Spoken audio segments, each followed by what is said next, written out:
Alright, folks, me again. How's it going? Um, it is very late. It is very cold. I'm getting a cold. Um, the gig was fantastic. It was such a buzz. Um, if any of you are from Northampton, I was playing at FIBA. It's Northampton's pretty much only dedicated club. They only open at night, sort of thing, and it was absolutely amazing. I was playing alongside DJ Craig T, Craig Trasler, and it was absolutely fantastic. It was so much fun.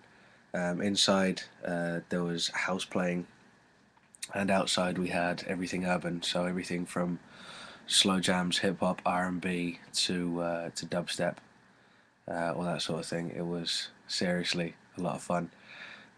So I would like to talk to you all about reading the crowd. Everyone works in different ways, and you need to understand how your crowd works, what they're expecting, what's expected of you, in particular as a DJ, as an artist. And I mean, if you're doing your own remixes, then yeah, fantastic. But it's more a case of what are your crowd gonna react well to. If you're doing a really obscure remix of an old slow jam or a Motown track, yeah, good for you. It will probably work out well. But it won't work out well for everyone. So bear in mind that if your dance floor clears, it's not because it's a bad mix. Well, it may not be because it's a bad mix. It may not be because they think you don't know what you're doing. Um, it could just be a bad night. I've had gigs before where they all start off by loving everything you're doing, and 15, 20 minutes later, no, nothing. Everyone's left.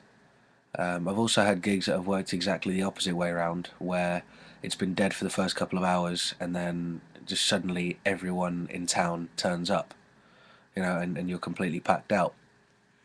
Both of which have their advantages and pitfalls. And with the DJ's ego, the way it always goes is if you have a good night, it's a really good night, and if you have a bad night, it's a really bad night. The average nights just aren't really worth thinking about.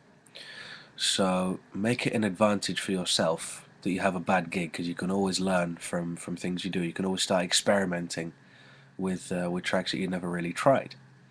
In Traktor, I have all of my tracks arranged by BPM, so I can do a really really really obscure remix. I've done a live mashup of 500 Miles by the Proclaimers with something by Skrillex, I think. So a dubstep remix of the Proclaimers, and it went down a treat. I mean, the crowd was Scottish. It was half sort of 18 to 25s, and the rest was sort of 40 plus. And they ate it all up. They absolutely loved it, and it was a lot of fun. Uh, Back in the studio, as you can see, just decided that I'd give you guys a shout. But reading a crowd isn't easy, and it all comes with experience. So if you've come from like a mobile DJing background, it's completely different to say a pub DJ or a club DJ.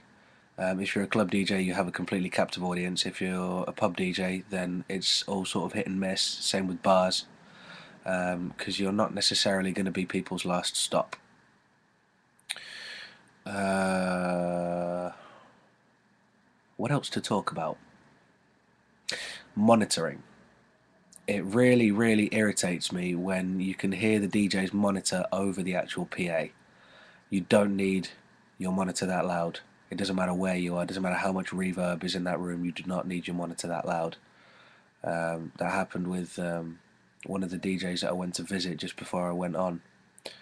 For some reason, it felt for me like he had to feel absolutely everything that was going on in that room. So he had his headphones on for quite a lot of the time that I was there.